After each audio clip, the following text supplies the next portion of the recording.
Good evening. Good evening. So, welcome to the 43rd Annual Distinguished Faculty Lecture. Please remember that there is a public reception with food and drinks for the distinguished faculty lecturer immediately after the lecture in the Bade Museum, which is across the plaza. And I would like to thank Wendy Arce, there she is, and her crew for preparing and setting up the reception. What is the distinguished faculty lecture? Always a highlight in our consortial calendar. This lecture gives us a chance to honor a member of the GTU faculty whose scholarship exemplifies the kind of faith-filled wisdom that we value and hope to nourish here for the sake of our religious communities and the wider society.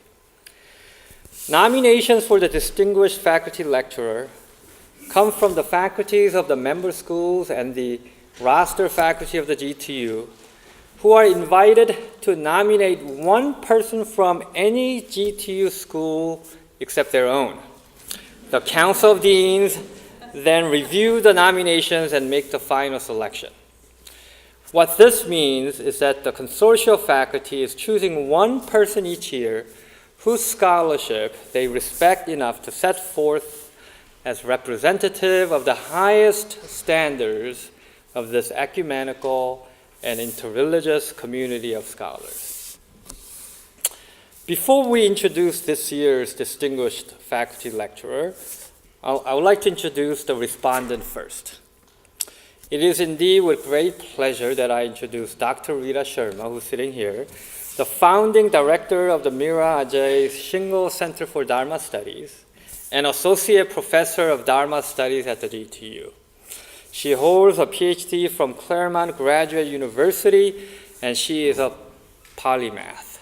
I always wanted to use that word, and I think it's really a fitting word for Dr. Sharma. She is indeed a polymath. Her research and teaching interests are Hindu theology and ethics, science and religions, women and Hindu goddess studies, art and religions, methodology in religious studies, and ecology and religion. She has published 5 edited volumes and served as editor-in-chief of the Journal of Dharma Studies, co-founded the Dharma Academy of North America, and is an associate editor of the Encyclopedia of Indian Religions. Thank you, Dr. Sharma. And we look forward to hearing your response later this evening. And after her response, there will be about 20 to 30 minutes for Q&A with the audience. Now I would like to invite Dr. Munir Jiwa, who will have the honor of introducing the distinguished lecturer, faculty lecturer for 2018.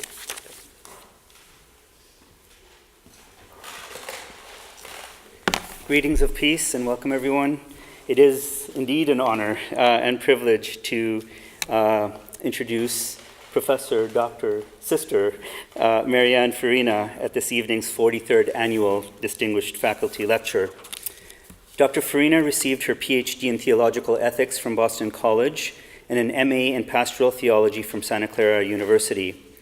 Amongst her research and teaching interests include moral and comparative theology, Islamic philosophy and theology, social justice, comparative ethics and social theory, and interfaith dialogue. There are numerous publications, but some of the recent ones are Teaching Comparative Theological Ethics, Muslim and Christian Principles of Debate, Renewing Discourse in the Public Square, Theological Ethics of Al-Ghazali, Pursuing Meaning and Method for a Living Faith, Ethical Religious Challenges, and Human Rights Discourses Across Religious Traditions. She is a member of the core doctoral faculty at the GTU, faculty member for the Center for Islamic Studies, member of the Catholic Theological Society of America, the Society of Christian Ethics, the Society for the Study of Muslim Ethics, and North American Association of Islamic and Muslim Studies. She serves on the editorial board for the Journal for Interreligious Dialogue, and she recently participated in the Anglican and Roman Catholic Dialogue for the United States. She has traveled and taught widely, including 11 years in Bangladesh and East and West Africa, Indonesia, Hong Kong, Australia, and all over the United States, and probably many, many more places. She recently gave keynote lectures, including the 31st annual Madleva Lectures at Notre Dame, St. Mary's, and the 2017 Aquinas Lecture. I love the title, Guides for the Perplexed, Aquinas and Al-Ghazali on the Moral Life. Professor Marianne Farina inspires students to engage in theological and philosophical study and discourse on critical topics facing today's global communities. She guides them to find resources for further explorations and to develop the skills necessary to share knowledge with others. At the heart of her teaching, research, and pastoral ministry is her commitment to promote dialogue. Professor Farina believes that the synonym for dialogue is learning. She says, dialogos, through our exchange of words, we can deepen knowledge of ourselves and others. Dialogue helps us think critically and engage with the realities of others holistically. Critical to these dialogues is the commitment to conversations with various groups. On that note, I'd just like to share that when I arrived 11 years ago as the founding director for the Center for Islamic Studies, one of the daunting tasks before me was to reach out to all the various academic communities in Islamic studies and interreligious studies, and especially the Muslim communities of the Bay Area. So before I got to the GTU, I'd already known Sister Marianne through her scholarly work. But when I got here, I was like, where am I going to start with the Muslim communities? What's my entry point going to be? So I started with the local communities in Berkeley and Oakland, and then kind of went further out. I have to say, every community I met knew Sister Marianne Farina. She had laid down a lot of the groundwork for the work for the Center for Islamic Studies, and it was like my pass to get into supposedly my own communities. My pass into these communities was if I held the Sister Marianne Farina card, I was in. I share this just because it really is. It comes from the bottom of my heart. Whenever I've worked with these communities. She is deeply respected in many of these communities. She has done so much work behind the scenes that goes unacknowledged. So I want to welcome her here as professor and doctor, but also as my friend, Marianne Farina.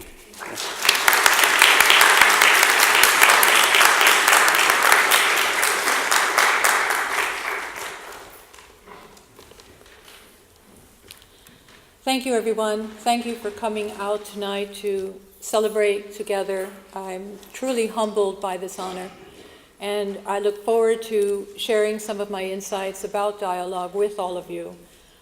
I also want to recall, as we're talking about dialogue tonight, people throughout our own state, throughout our country, and throughout the world who are surrounded by tragedy and conflict of all kinds.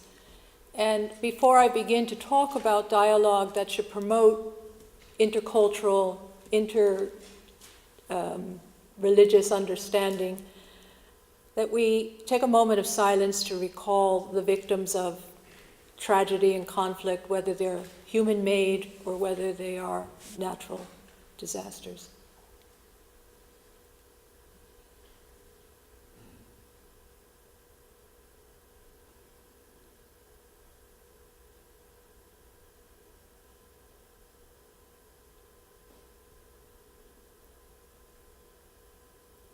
Thank you. Thank you again, Dr. Munir Jawa, for your generous introduction, and again, this wonderful time to be with you. Tonight, I would like to focus on women. Follow the women, freeing dialogue. Women speak, women listen, women connect, and they lead. This is a historical fact. However, the impact they have on the theory and practice of interreligious dialogue nearly remains undocumented. In hearing women's stories, though, we recognize pathways to free dialogue, so it becomes an inclusive and empowering forum for theological reflection and interreligious cooperation. The initial phrase of my title emerges from these stories. Tri Hastuti Nur, a teacher from the Universitas Muhammadiyah University in Yogyakarta, Indonesia, and I were delegates for the Legacy International Organization's 2008 Indonesia-USA Exchange Program, which focused on promoting interreligious cooperation between our two countries. While in Palembang, Sumatra, we met one evening with a United Nations representative who had just returned from visiting Aceh. Frustrated by the inability of diplomatic initiatives to sustain long-term peace after GAM, which was the separatist movement that sought independence in Indonesia, he asked the group, how can we win the peace, put an end to the local conflicts continually erupting? Tree responded immediately, follow the women. Referring to the grassroots groups that were building new life into these troubled communities, Tree identified for him the Acehnese women who had created avenues for dialogue. Tonight, I invite you also to follow the women as I explore aspects of women's contribution to interreligious dialogue. This lecture is divided into 3 parts. The first part asks, where are the women? And examines one of the earliest explorations of this question and the theological task of freeing dialogue. The second part showcases women doing dialogue, with examples that emerge from conflict-ridden contexts. The last section offers recommendations for our own dialogues based on these 3 examples. But let me begin with my working definition of dialogue. I believe interreligious dialogues is a praxis that fosters mutual enrichment between religions. Through the cultivation of deep listening and ongoing learning, new meanings emerge in the theological claims we hold and the contextual realities we share. Where are the women? From the mid-20th century, world religions began exploring ecumenical and interreligious dialogue, both in theory and in practice. Today, these efforts remain, to a large extent, a male enterprise.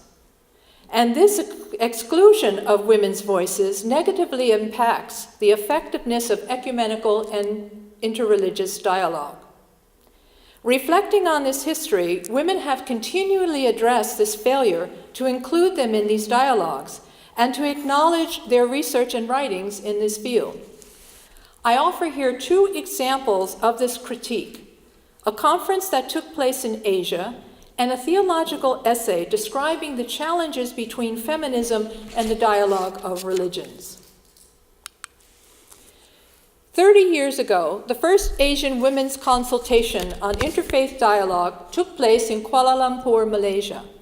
35 women from 17 countries gathered to discuss the status of women in their religious traditions and to identify women's contributions to ecumenical interfaith dialogue so as to, quote, rediscover and redefine aspects of religion which are affirming and liberative, end of quote. In addition to keynote presentations by women scholars from each tradition, and here I would like to comment that one of our colleagues, Professor Amina Wadud, was among those people that gathered in Kuala Lumpur almost 30 years ago. Participants reflected on various works, writings of women, artists, and theologians. Breakout sessions provided additional opportunity for consultation and ritual sharing among the attendees. The women recognized that though their religious traditions varied, the earliest teachings of these traditions were inclusive and liberative of the human person. However, patriarchal cultures and social contexts in which these religions originated distorted these initial teachings. The participants of the conference adopted a new and more inclusive constructive vision, a richer theological and spiritual understanding of the goal of interfaith dialogue, that a new creation in which women and men together enjoy the wholeness that makes them partners in the stewardship of God's creation, and that in this new order, equality, justice, and peace, socioeconomic and political structures are free and just, and all basic necessities are met. the liberative and human aspects of our existing original cultures of our communities will be reclaimed, nurtured, and preserved. They then identified 9 commitments to fulfill this vision, including education and leadership training for women, development of skills for organizing, and creating networks of men and women at all levels, local, national, and global, that will continue to advocate for women's presence in religious and cultural and political dialogues. This initial gathering created the Asian Women's Resource Center for Culture and Theology, which today continues to organize conferences, workshops, trainings, and publish women's research in books and a peer-reviewed journal. 5 years after the Asian Women's Consultation, and in concert with their outcomes of this conference, Ursula King claimed feminism a missing dimension in the theology of religions. She identified a double challenge when considering the inclusion of women in interreligious dialogue. 1, the challenge of feminism for interreligious dialogue, and 2, the challenge of interreligious dialogue for feminism. First, regarding the continual absence of women in formal dialogues, King discovered that men perceive a compounded difficulty in these endeavors because women represent a double other, persons of different faiths and gender. Thus, because of their discomfort level, they resisted women's inclusion in these dialogues.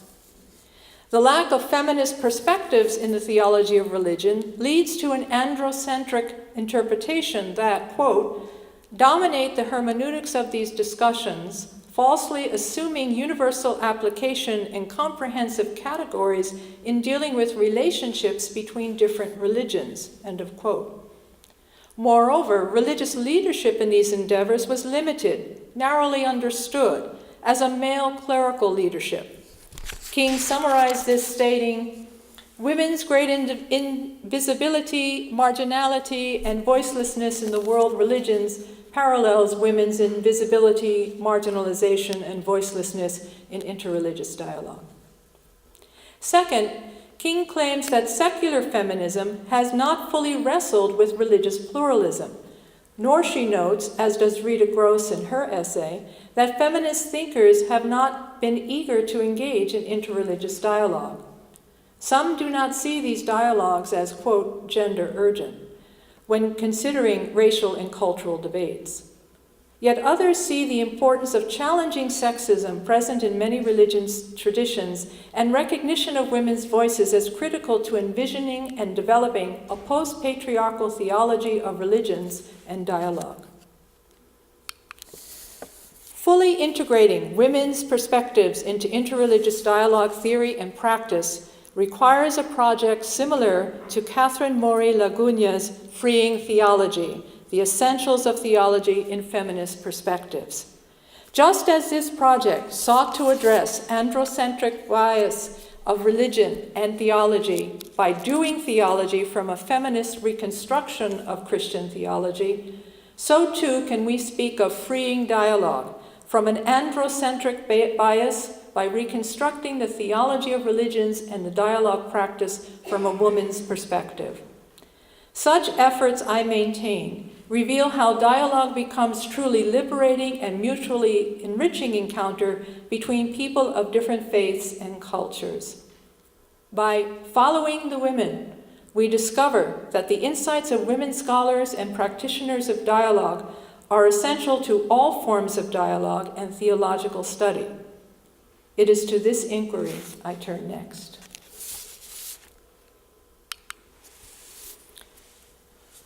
Women's participation in the theology of religions and interreligious dialogue and comparative theology have produced substantial resources that go beyond the initial query, where are the women?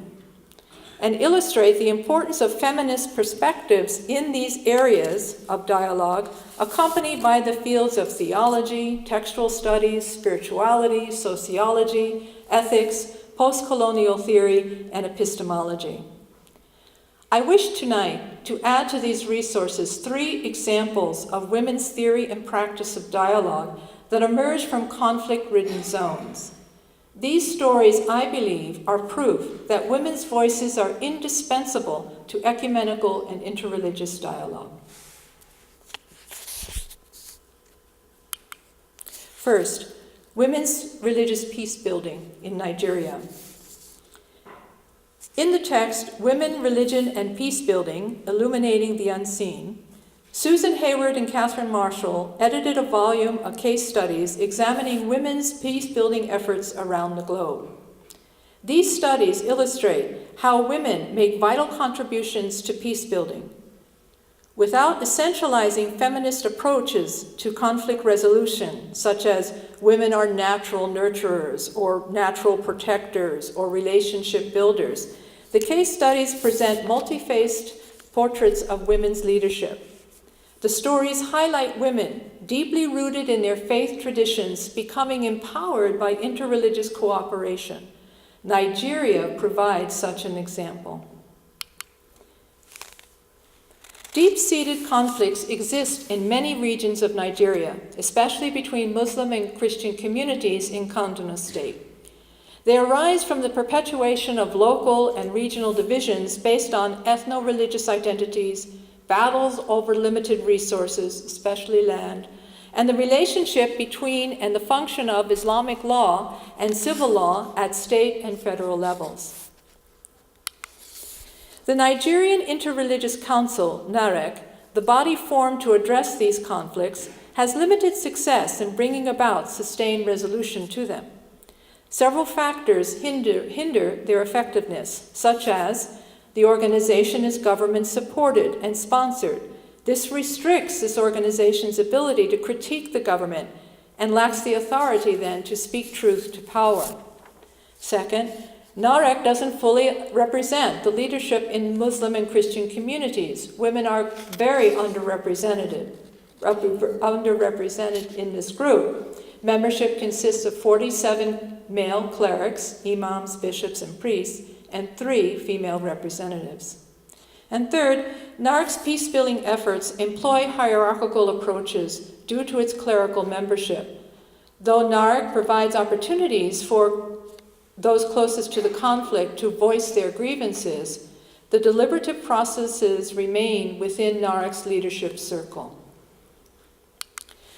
2 Nigerian women's organizations, the Women's Interfaith Council of Kaduna and the Federation of Muslim Women's Association of Nigeria, FOMWAN, address NAREC's limitations.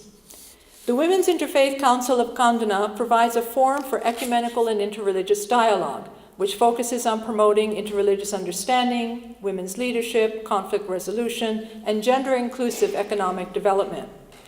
WIC also promotes networking between religious communities, government, and non-government associations.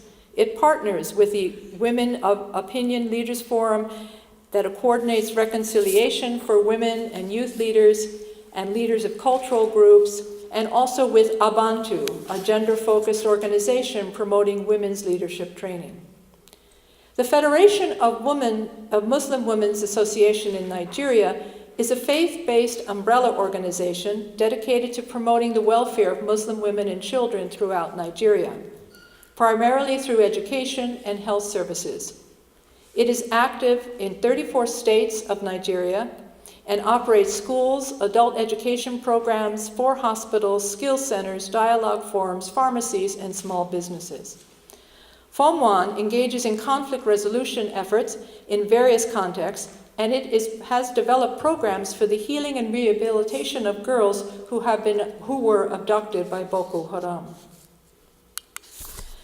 WIC and FOMWAN joined forces to create a comprehensive program about Islamic law that far surpassed previous efforts to address the implications of applying this law to Kaduna State. Though the law applies only to Muslims, women recognize the need for both Christians and Muslims to better understand Islamic law. They organize conferences, dialogue, educational seminars, and media opportunities for local communities, including youth. And the objectives of these seminars were to correct false ideas about Islamic law, to focus on the principles of Islamic law that provide a foundation for prioritizing justice, equality, and human rights for all people, to highlight that Islamic law offers important protections of women's rights, which includes their consultations in the implementation of Islamic law, and to develop strategies for monitoring the implementation of Islamic law in various regions, and to continue interfaith dialogue about this implementation. The dialogues that accompany these programs produce several positive outcomes. The exchange of important knowledge about Islamic law helped to reduce fears of non-Muslims and Muslim women about the application of Islamic law in the state. Second, strategies for monitoring the implementation of Islamic law were developed for various regions. And third, it was an opportunity for something that what is known as empathic learning. The women moving beyond the acquisition of information or procedural knowledge, the dialogues were mutually enriching, and participants pledged to foster and expand these dialogues.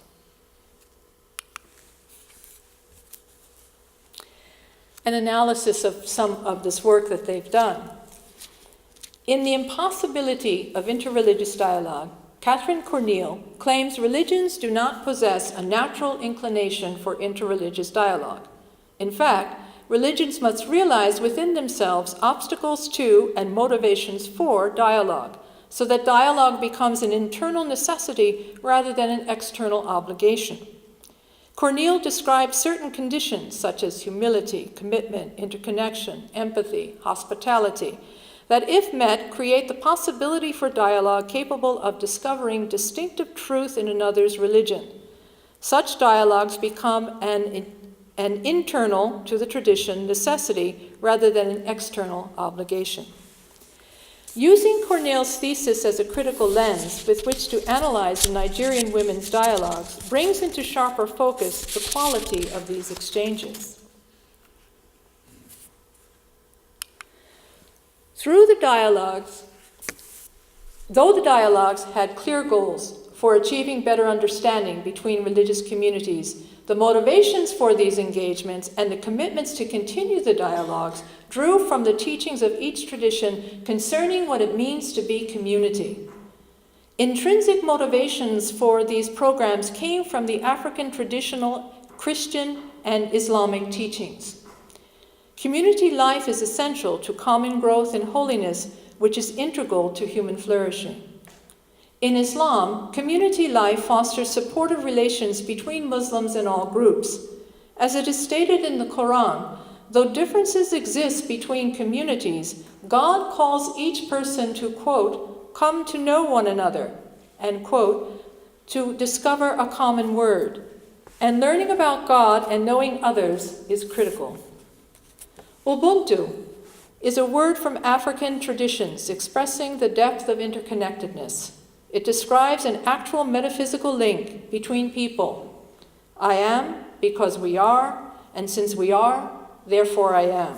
Or, as Desmond Tutu would say, a person is a person through other persons.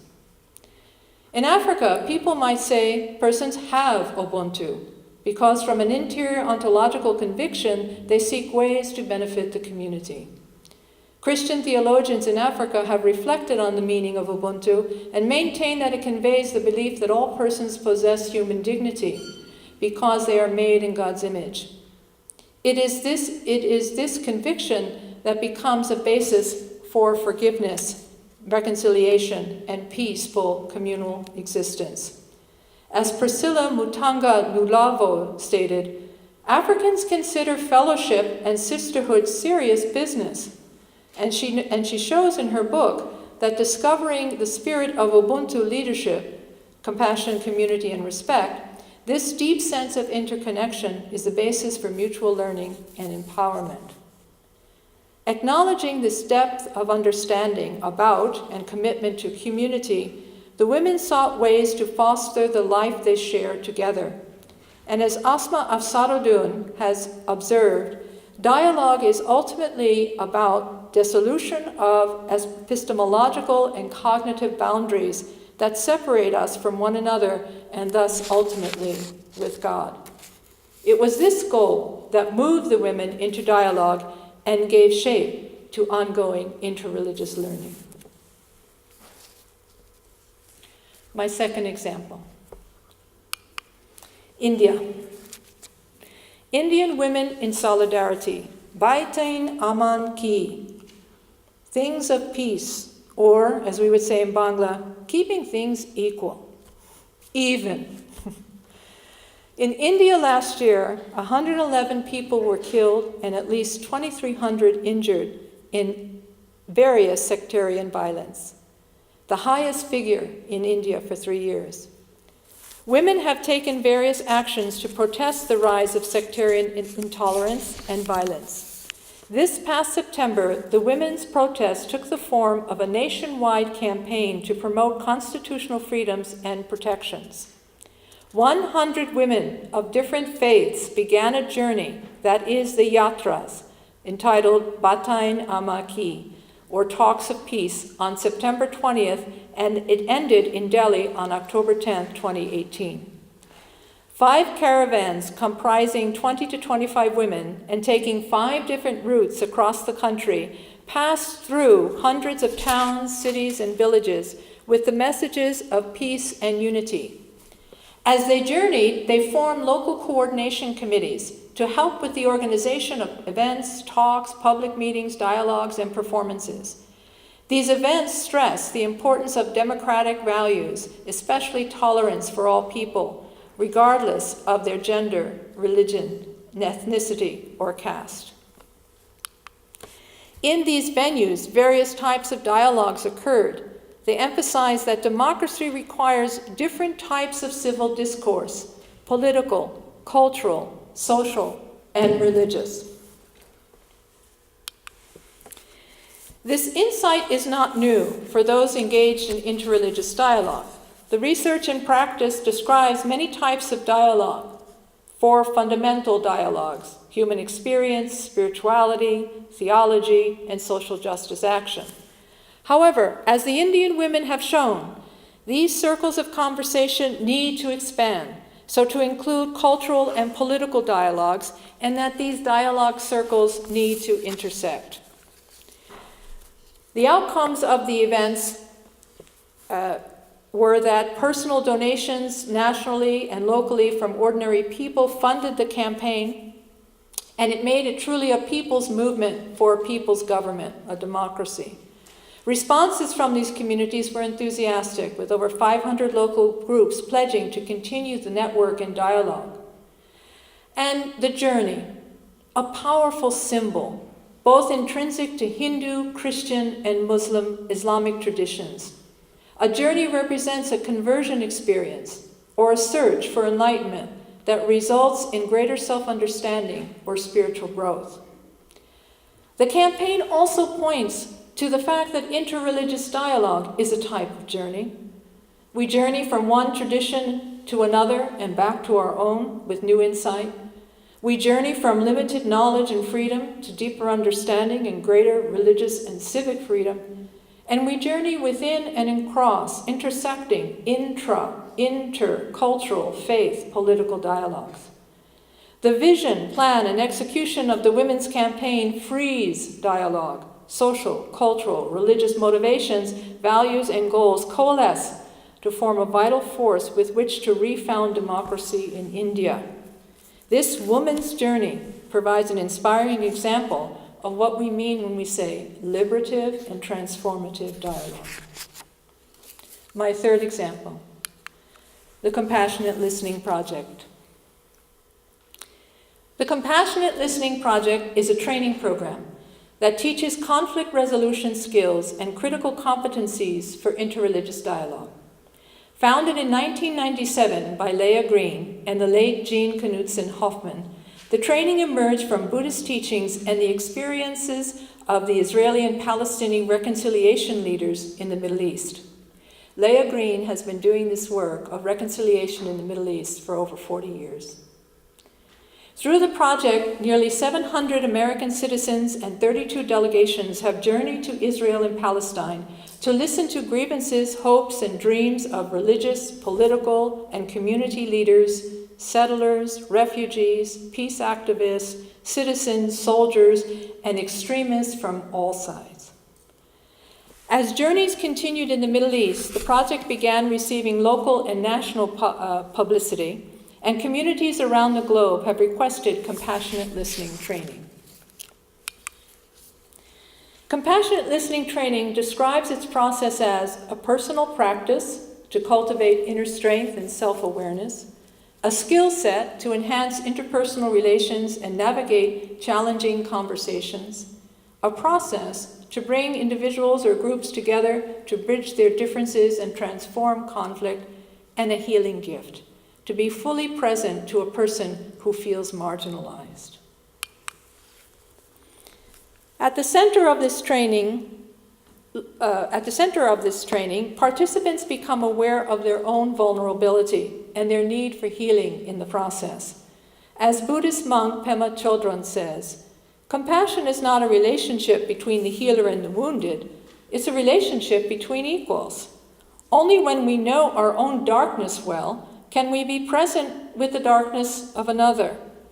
Compassion becomes real when we recognize our shared humanity. And as Leah Green states, the first premise for compassionate listeners is that we must acknowledge that every party in the conflict is suffering. We have to find ways to bring conflicting parties to listen to each other, not to dialogue at first, not to argue or debate, but just to listen. We must drop any arrogance of thinking that we know how it is for another. In this way, the suffering caused by separation and conflict becomes transformed into an opportunity for connection, healing, and peace. Compassionate listening is a practice that integrates cognitive awareness with the wisdom of the heart, a deeper, illuminative knowing that emerges in environments of safe self-disclosure. In the compassionate listening training, participants learn to speak from the heart and listen with the heart, not to be equated with a sentimental experience. Compassionate listening training emerges from a belief in the dignity of all persons, because each person bears the essence of goodness and the capacity for compassion. Still, because of separation and alienation, persons and communities have armored themselves. The polarization between groups or persons has at its core woundedness, and the goal of this deep listening is wholeness. The practice of compassionate listening begins with creating safe environments for listening, so that with greater openness and trust, participants learn to speak in a nonviolent and a non-discriminatory way. Through the practice of deep listening, persons acknowledge each other's history, especially the values expressed in each story. There emerges a depth of connection between persons so that even when one is involved in the midst of conflict, this deep listening helps us to see conflict as a teacher, providing us opportunity to learn from one another. In my own experience with compassionate listening, I've had the privilege of doing this training almost 22 trainings in India, Ghana, Uganda, Indonesia, and United States. Has proven critical to interreligious dialogue and learning. It is a skill that facilitates a contemplative deep engagement with religious leaders, with religious others. Using compassionate listening in dialogue fosters us to realize another person's dignity, depth, and complexity. Ultimately, these conversations bring participants face to face with holiness, exposing human consciousness to the undefined and the indefinable in the religious cultural other, a meeting that makes us whole.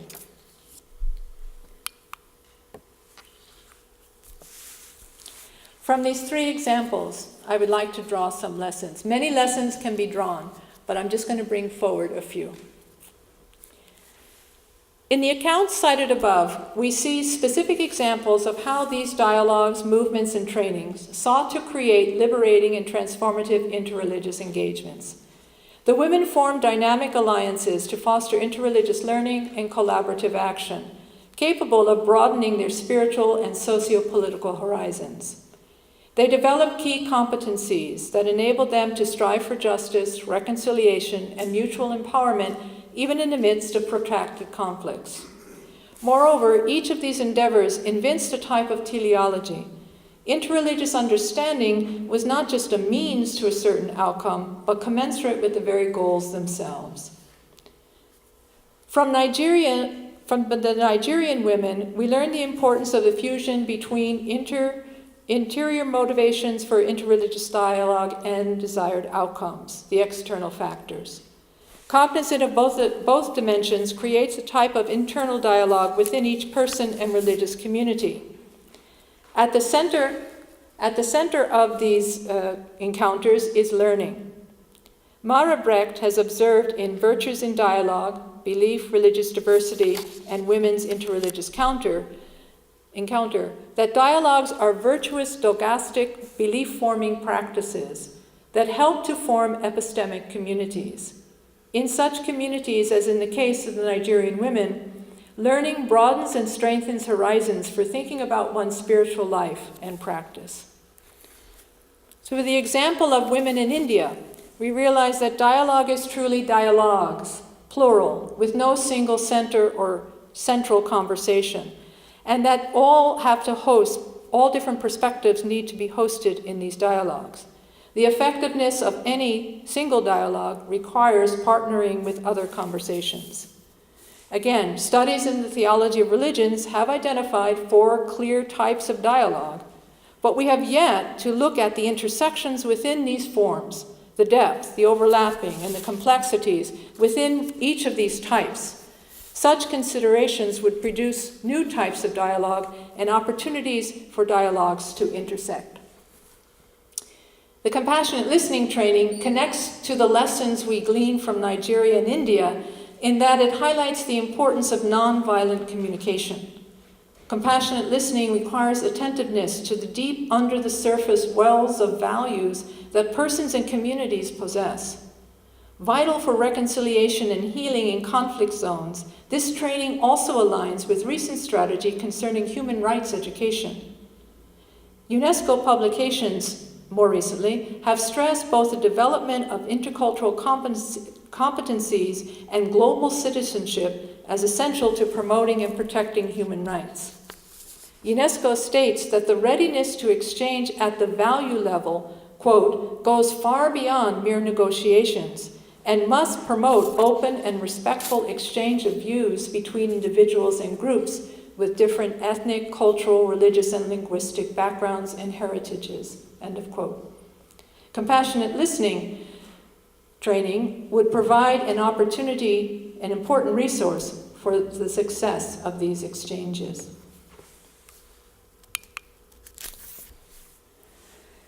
Looking at the possible applications of these lessons, let me offer a few suggestions for our home here, for the GTU, that I believe will help us to free dialogue. The first is, let us follow the Nigerian women.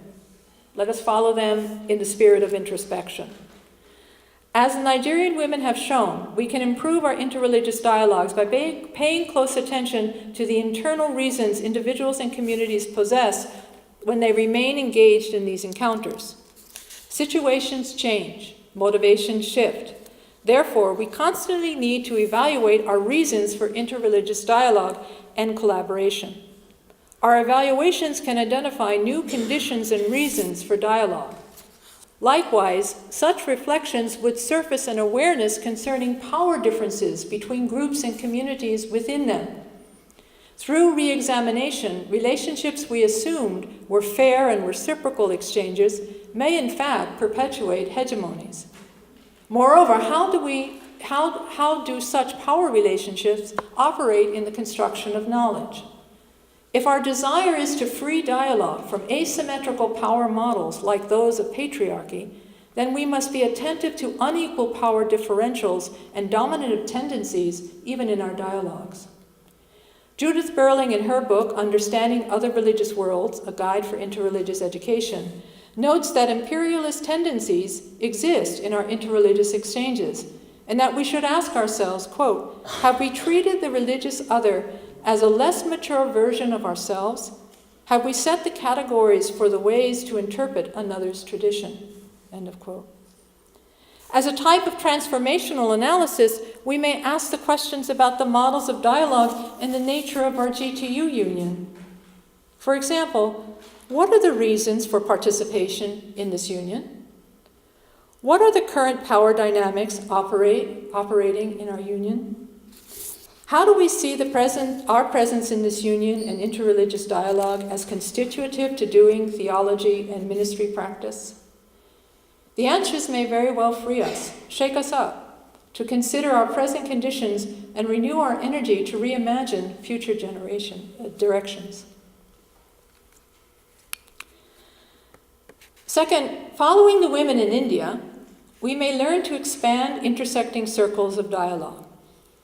Based on the reflections about the health of our union, we can explore ways to improve our relationships between our theological seminaries, colleges, University of California, and various educational centers and programs in the Bay Area and elsewhere.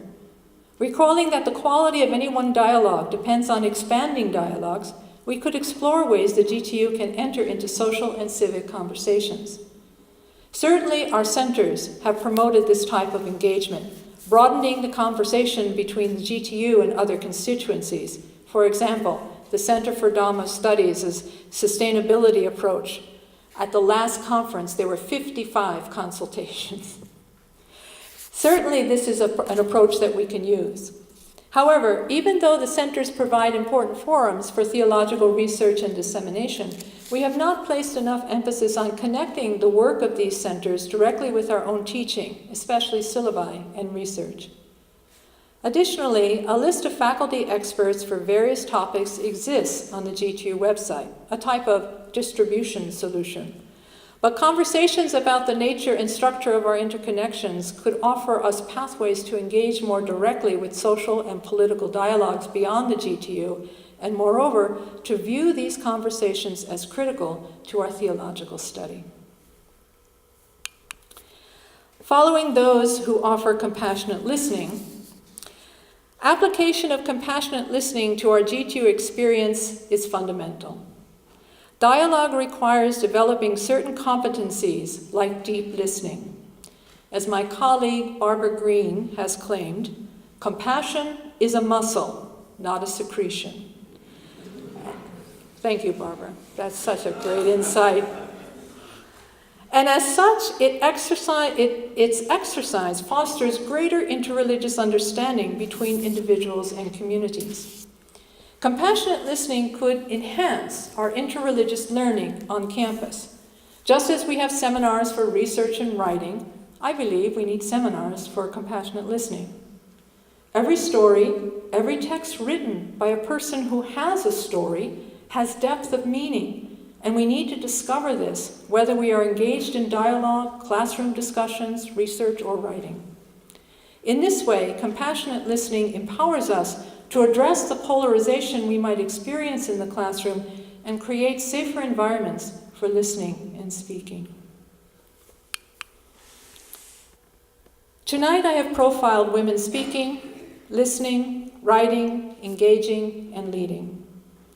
I maintain that their stories have provided resources for models to create liberating and transformative interreligious engagements. I began this talk with my colleague, Tri Hastuti, and her recommendation concerning the conflict of Aceh. It was to follow the women. 10 years later, violence between the religions has once again erupted in Aceh because of the government's unpopular implementation of Islamic law that is violating the human rights of people. We would be left to wonder if Tri's advice has any bearing today were it not for women's leadership. Flower Aceh, one of the main Muslim women's groups in Aceh, just celebrated its 29th anniversary. Their work focuses on building the capacity of women's groups in northern Aceh Regency to fully participate in economic development and conflict resolution. Integral to their work is their School for Human Rights, which has responded to the recent tensions by starting a series of interpolitical dialogues. The women have identified a critical first step to protecting human rights and rebuilding communities which is to surface competing ideologies that create tensions between groups and limit the power of any group to work towards government reform. Though reports about these dialogues are still coming, there is hope that they will foster the needed change. In closing, when I traveled through the roads of Bangladesh, people would call out to me, "Appa, kotai jachen?" Sister, where are you going?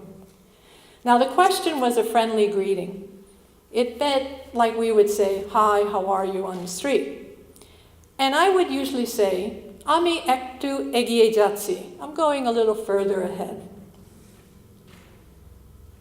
In light of what we have explored tonight, could we not ask women who are engaged in research and practice of interreligious dialogue the same question I was asked on the roads of Bangladesh? Leaving patriarchal patterns and biases of dialogue, maybe we could all ask, "Appa, kotai jachen?" Sister, where are you going? And we would follow. Thank you. I would like to thank Dean Uriah Kim, Vice Dean Wendy Artsay, and I would particularly like to thank Sister Marianne Farina for inviting me to be her respondent tonight. It is a privilege to be in dialogue with Professor Farina. Her words have given voice to women who otherwise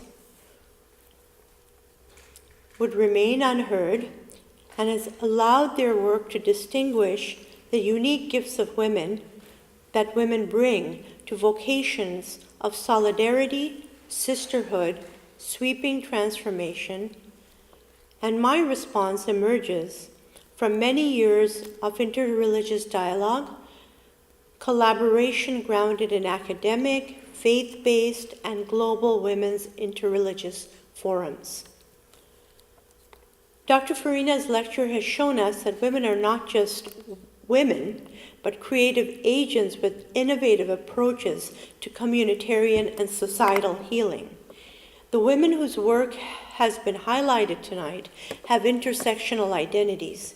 They may be Muslim or Christian, African or Asian, workers or professionals, activists or organizational developers. These intersectional identities point only lightly to the surface of the far deeper complexity of these identities.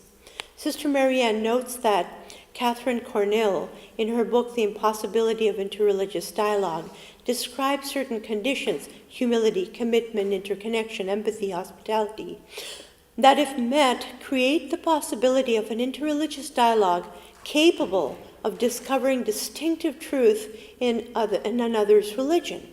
Such dialogues become an internal to the tradition, necessary rather than an external obligation, I cite Sister Farina. But Cornell's premise that such dialogues become an internal necessity rather than an external obligation misses the obligation for dialogue incumbent upon women and men of minority religions who must remain in dialogue lest they be completely misunderstood, misrepresented, mistreated, and misread. Jews, Muslims, Hindus, Buddhists, etc. in America do not have the privilege of choosing dialogue or not. It is imperative that they engage the majority tradition, its culture, its worldview. From the viewpoint of minority women or men in pluralist societies worldwide, interreligious exchange is not elective therapy, but increasingly an emergency intervention. Thus, for women of minority religious traditions, in face of a crisis of compassion worldwide, interreligious connection has been rendered as practice-seeking theory. Sister Marianne has rightly noted that dialogue requires developing certain competencies like deep listening. She explains the compassionate listening training process and I'm citing Sister Marianne here, a personal practice to cultivate inner strength, self-awareness, self-regulation, and wisdom, a skill set to enhance interpersonal relations and navigate challenging conversation, a process to bring individuals or groups together to bridge their differences and transform conflict, a healing gift to be fully present to a person who feels marginalized. I agree. To this, however, I would add that during our quest for liberative theoethics across faiths and theomorals across faiths, a broad and deep inquiry that this is, we keep in mind the requirements of a just and fruitful interreligious engagement. A just and fruitful interreligious engagement. These include 1, critical examination of the discourses of othering. 2, the conscience of solidarity.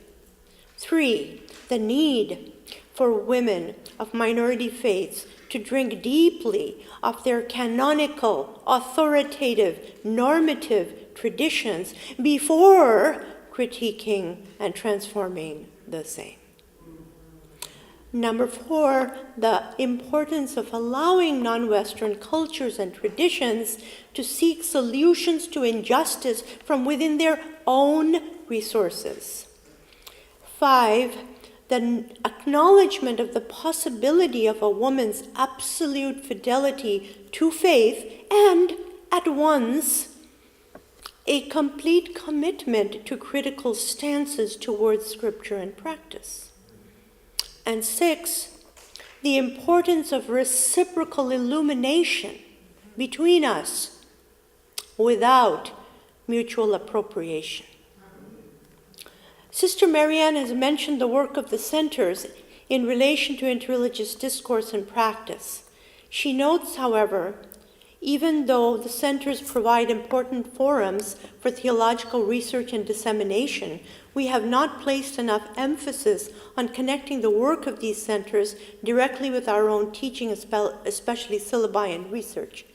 A list of faculty experts for various topics exists on the GTU website, a type of distribution solution, but conversations about the nature and structure of our interconnections could offer us pathways to engage more directly with social and political dialogues beyond the GTU. End of quote, and I fully agree with you. There is no doubt that we still have much work to do. However, just on a high point to cheer us up, I would like to share briefly where we are now. Through the development and co-teaching of 2 of the 4 departmental seminars, one with Dr. Valerie Miles-Tribble and the other with Rebecca Esterson, through this development, my co-instructors and I faced a struggle to integrate interreligious methods with the need for precision of approaches specific to given traditions. With academic guest lectures, multimedia resources, practitioners, and ecclesiastical personnel modeling the theories and approaches that we presented to the classes, a path to creating a truly interreligious learning space presented itself. For example, in preparation for the seminar in sacred texts and their interpretations, which I co-teach with Rebecca Esterson, we begin by several interreligious inquiries. What is a sacred text? Can the practitioner's gaze turn an icon, a pilgrimage route, or a complex ritual into a sacred text? What makes a text sacred? How does a community form a canon from original narratives? The course explored diverse ways in which sacred texts are read, understood, interpreted, embodied, experienced, enacted. We undertook a journey of discovery of the many ways in which sacred texts serve lived religion. We considered their variegated functions within the tradition: theological, contemplative, liturgical, ritual, pastoral, spiritual formation, ethical, legal, aesthetic, performative, and more. We examined the diverse hermeneutical principles across religious traditions, that guide textual interpretation and found that we needed to integrate not just textual hermeneutics, but semiotics and ritual and liturgical studies theory, visual and material culture approaches, religion and law, methods from contemplative studies, and more. So interreligious studies, therefore, presumes the capacity for interdisciplinary studies. Many GTU students with whom I've interacted seek to engage interreligious research, not multi-religious research, not comparative research, but critical, creative, constructive, dialogical, and at once intersubjective research. The hermeneutics of intersubjectivity, some of my students are here and will say ad nauseum, Dr. Sharma, ad nauseum. So the hermeneutics of intersubjectivity is an approach that I have developed that assumes that the other is not just an object of study, like a bacterium under a microscope, but also a subject from whom we can learn the thou in the I-thou relationship. Thus, it starts with the assumption that understanding and the bestowal of human dignity are both aided by and dependent on our perception of the other, not merely as object of inquiry, but also as subject, and not only as subject, but as subject with whom we are in deep conversation. There are 8 primary steps to the hermeneutics of intersubjectivity. 1, self-analysis to identify where our prejudgments lie and on what they are based. 2, epoche, the bracketing of the same.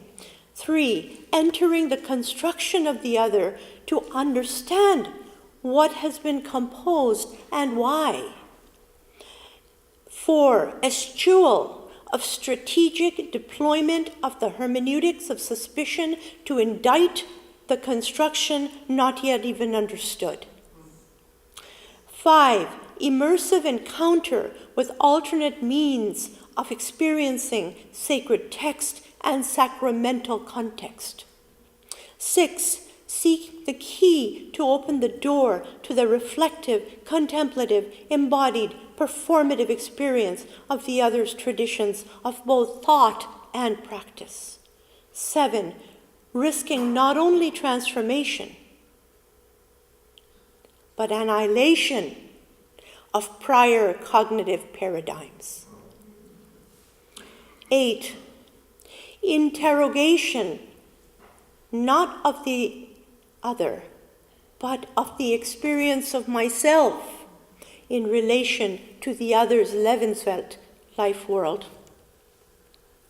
Interrogation of my own response.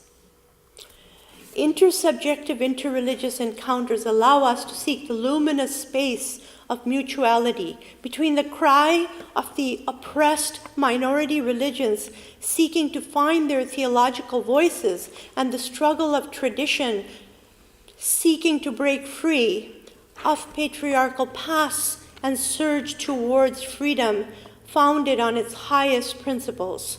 In our quest, we find that adherence to academic rigor helps the activist mind to structure itself, and fidelity to service and solidarity helps the academic mind to remain relevant.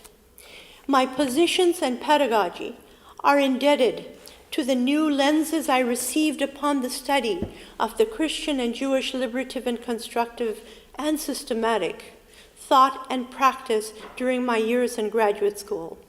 But my desire to do that very thing was based on my friendships with Muslim, Catholic, and Jewish children with whom I was friends growing up. I gazed into the eyes of my friends, my mentors, my peers of another tradition, and saw the faces of my companions on my spiritual and academic and activist journeying. May our students know the beauty of friends who can clarify the allegiances and approaches of other faiths without fear. As Dr. Farina avers, application of compassionate listening to our GTU experience is fundamental indeed.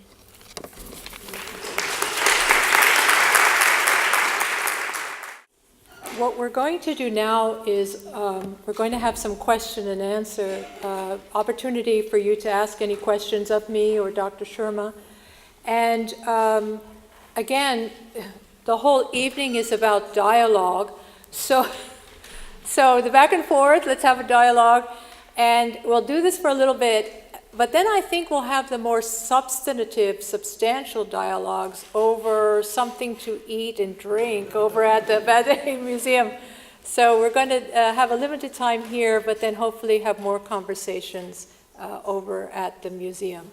So if anybody has any questions, please raise your hand, and we're open for discussion. Carol Beer. Carol? Yes, thank you both. That was really fantastic presentation from each of you. I sort of see it as a continuum with Sister Marianne somewhat looking back, although not very long, but bringing us up to a moment in the present. And I see Dr. Sherpa's response as moving us towards what we can do now, given that this is the present moment. What I found missing, and I would advocate for strongly, is the role of the arts. Yes. And how important the arts are, not only in the embodiment of these ideas, but in bringing the possibility of dialogue to others. Right. And I would concur, Carol.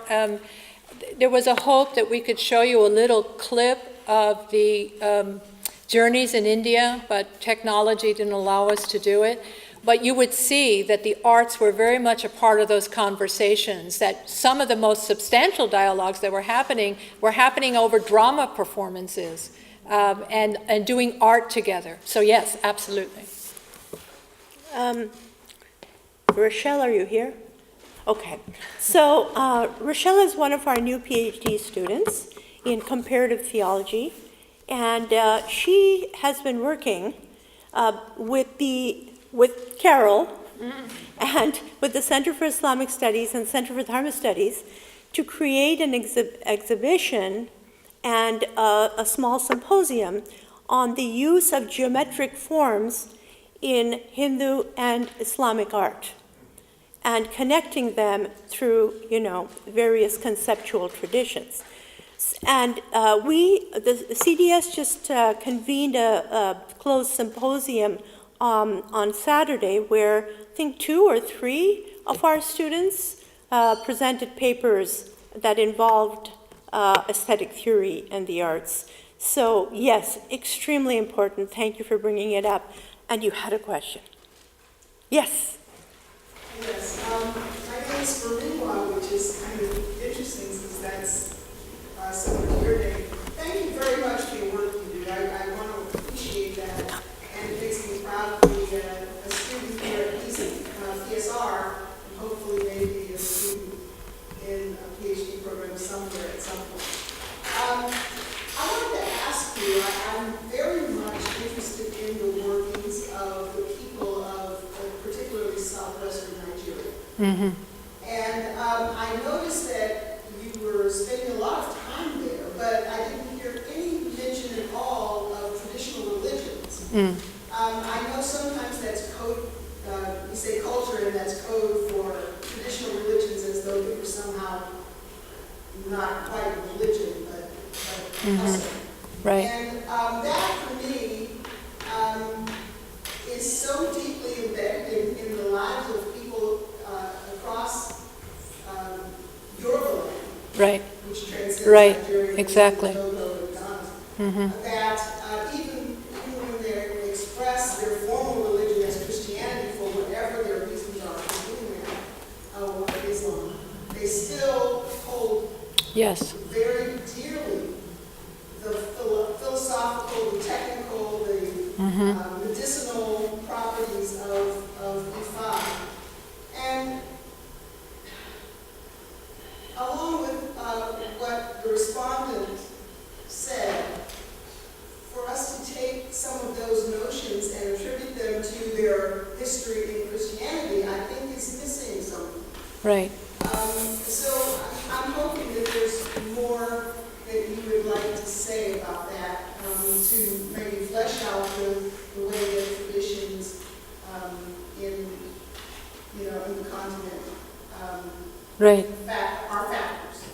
Thank you. Thank you for your question.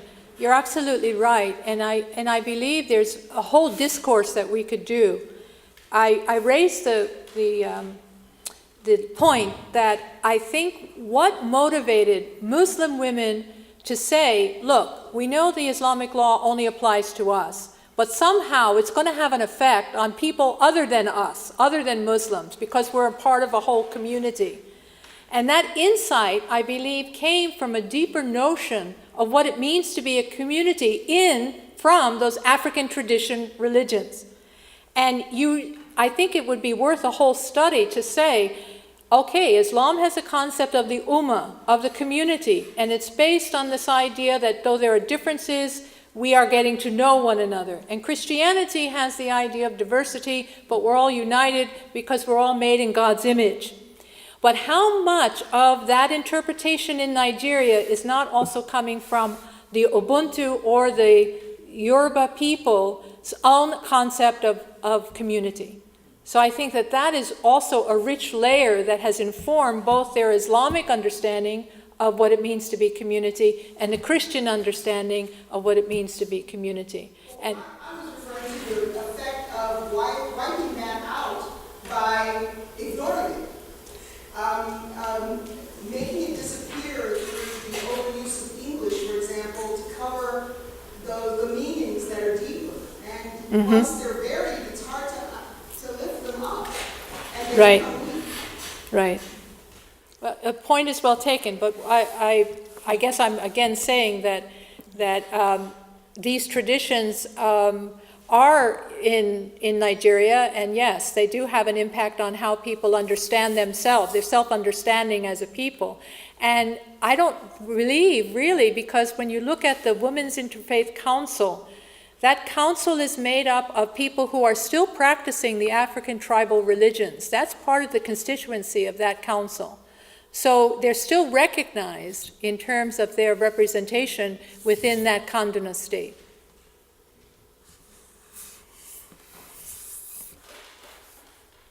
Joseph. Then Ibrahim.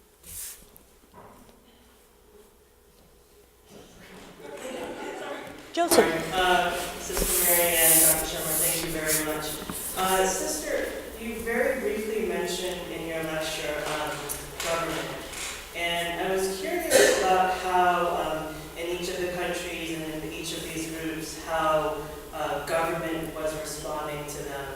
And the context of my question regarding government is admittedly American because we are living in a time in this country when our own government not only wants to uplift Christianity as a dominant religion, but as a version of Christianity that is inaccurate as well as dangerous. I think in terms of the government, that is a question that is out there. It was explicitly asked of the Indian women after their experience of these yatras. So now what happens? Are you preparing for the 2019 elections? Is this going to give the groundwork for the 2019 elections?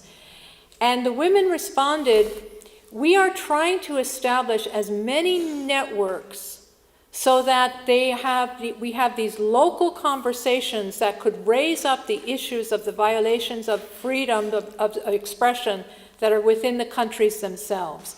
And so they see the solution not to kind of join as networks that would work locally and regionally and have an impact on influencing the coming elections.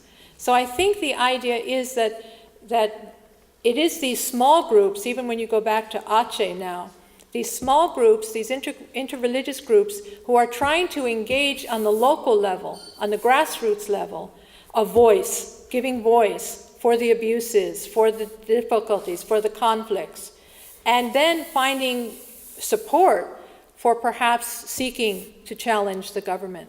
As I mentioned in the Nigeria case, part of the problem is some of these interreligious groups, not only in Nigeria but in other groups, are government-sponsored. It looks good that the government sponsors interreligious dialogue, but the qualities of those dialogues are really limited because they are at the government's beck and call. So one of the geniuses of the women's group is that local networking. And the networking is not just for political or social activism, it's really for learning together, empowering each other as the ways of which their voice can be heard. Joseph, thank you for bringing up the issue of government and the difficulty at that intersection of religion and government. I just want to say one thing, which I think is very important to remember. When we're talking about intersectionalities, I didn't have time or energy to bring it up, but it's important, and that is that Rosemary Ruther was someone I mean immensely respect and am informed by, but she has changed over time, and she has included women of many different, from the global south, from the global east, northwest, everywhere, into her theological conversations, okay? So I was on a panel with her, and she introduced me as an Indian theologian. And I said, no, I'm not an Indian theologian. I'm an American theologian of Hindu theology. And so this is a very difficult time to be a minority of any sort, Joseph, you know that. And it is a difficult time to be American of any sort. You all know that. Because our country's so divided. Who wants that? And so this is not a time for minority religions in the United States or anywhere to disenfranchise themselves, but rather to maintain their status as American religions and join their voices towards the amelioration of the troubles we face. Ibrahim, I had a question for you. Thank you, Marianne and Rita. Listening to this, I know that they weren't intended entirely to be informed thoughts, but provocative. And then my thinking that came out of that was just reflects that. So I'm trying to say things that sort of congeals like everything that came out of your talks. So one of the things I thought about is that the percentage of Europeans in the world, now, the reason I say it is because of the issue of power and how it's influenced the world. It's about 12% of the world's population.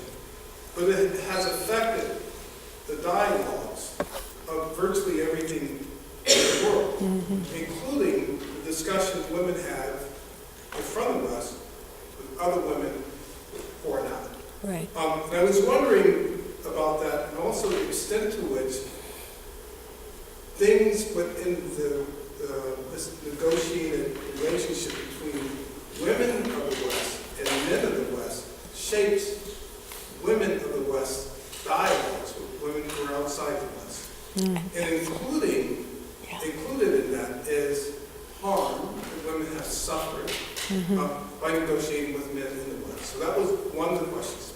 And I'm asking in the context of even when you host conferences around the world, are your the frameworks that you have developed, are they affected by how you have been affected or disaffected by men in the West? So that's the first of the questions. And the second is just a commentary.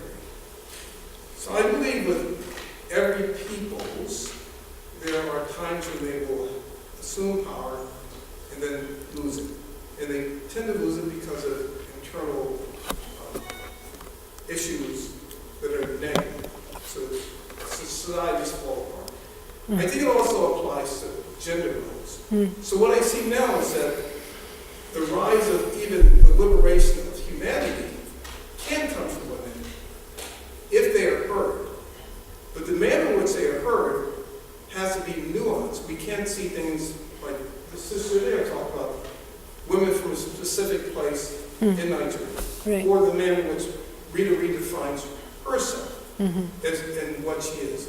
So I think I'm asking that whether we can have women lead the liberation of men in order to save the society by being able to nuance first those differences within women. Well, thank you for your question, Ishmael. One of the reasons I went 30 years back and brought forward at the beginning of my talk the first Asian Women's Conference that wrestled with the question, where are the women in dialogue? I suppose you could say there was a similar question. Why is there so much Western influence in dialogue? Because the kinds of conversations that were happening in Kuala Lumpur were coming from women who were technically from other places than just the West. And they gave new ideas and new shape to what they meant by interfaith. In fact, they called them interfaith dialogues. And they saw in reading their traditions from their particular contexts a new way forward in terms of dialogue. And that conversation has been continuing.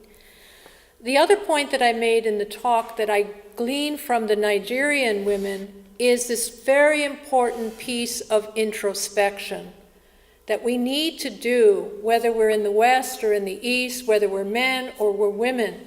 Why and how are we engaged in dialogue? What kinds of constructions are we making as we engage in these dialogues?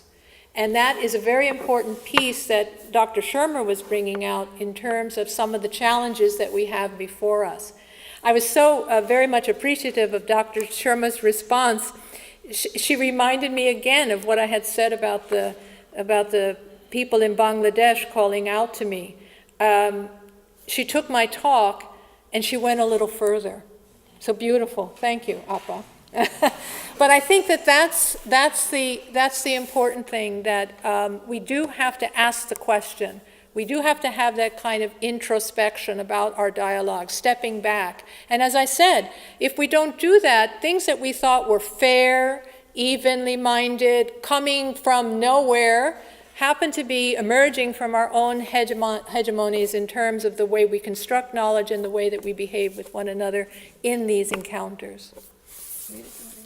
I think we should probably head over to Bade, but Majabin has a question which I want to hear.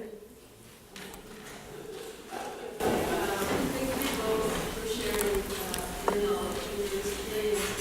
I just have two comments or questions, if you like, or something about I want to go a little further. Where are you going, sister? So what particularly intrigued me was Bade and I came from India because it was post the Modi government, because the Modi government was making the national and Hindu situation overruling the country.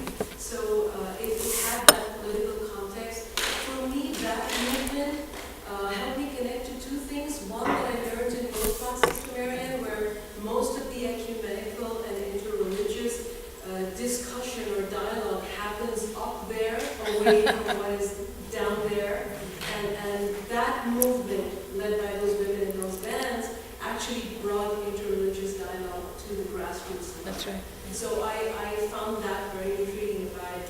And the second thing that it did was for me to articulate the kind of feminist pedagogy or theory that I'm trying to articulate, is that women, when put together, can seek justice not just for the female, but also for society in general. So it's not always just the female voice for the female concern, but for social justice in general. So I really found that piece very intriguing, and thank you for bringing that up in your talk. And now I speak of my experience as a 4 years in this GTU community. And I echo what you said about dialogue is a privilege for a few, but emergency intervention for people of minority. I think that is those were your exact words. I'm sorry if I'm wrong, but I think those were your exact words, that it's emergency intervention. And being in the student community, being a woman and a person of color, I think sometimes